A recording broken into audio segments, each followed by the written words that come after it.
Bonjour et bienvenue dans ce chapitre vous proposant de passer en revue les deux principales méthodes de collecte. La supervision d'un système d'information repose sur deux méthodes. La collecte active ou pull, la collecte passive ou push. La première méthode, la collecte active, est la plus courante et la plus utilisée dans le monde de la supervision.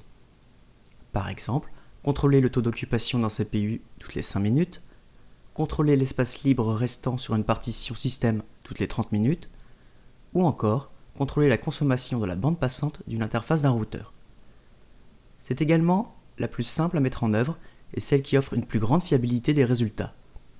En effet, en collectant régulièrement l'information, on détermine également si l'équipement distant est disponible. Enfin, la récupération de manière régulière des données numériques permet de générer un graphique de performance associé. Il nous permettra par exemple de visualiser le taux de consommation d'un CPU sur une période de 3 semaines. La méthode passive quant à elle est plus complexe puisque c'est l'équipement distant qui envoie l'information à la plateforme de supervision. Pour cela, il faut donc paramétrer cet équipement pour générer et transférer l'information. Par exemple, émettre un trap SNMP lorsqu'une interface réseau est débranchée sur un switch.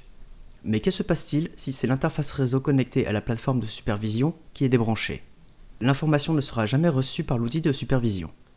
Il faut donc toujours un contrôle actif de l'équipement pour déterminer si ce dernier est toujours en capacité d'émettre des informations vers la plateforme de supervision. Cependant, la méthode passive offre un gros avantage puisque l'équipement supervisé n'émet l'information qu'en cas de problème, ce qui limite la consommation des ressources.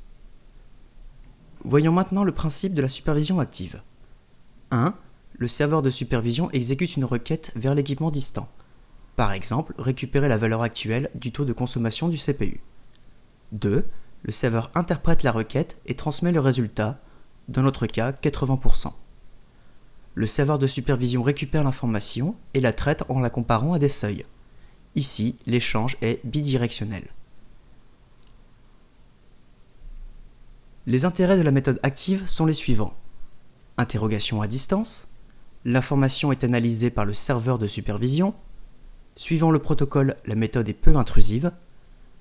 La collecte régulière d'informations permet de générer un graphique de suivi de l'évolution de la donnée collectée. Voici quelques exemples de protocoles et agents: SNMP, WMI, NRPE, NSClient++, HTTP, SSH, LDAP ou la connexion à des API. Passons maintenant au principe de la méthode passive. 1. L'hôte vérifie ses points de contrôle. 2. Il transmet de manière autonome le résultat au serveur de supervision. L'échange est ici unidirectionnel. Les intérêts de la méthode passive sont les suivants. La ressource supervisée génère elle-même l'événement et le transmet à la plateforme de supervision. Il y a donc diminution de la charge de collecte. Beaucoup de protocoles sont disponibles en standard. Comme l'échange est unidirectionnel et que l'information est générée à la demande, il y a réduction de la bande passante.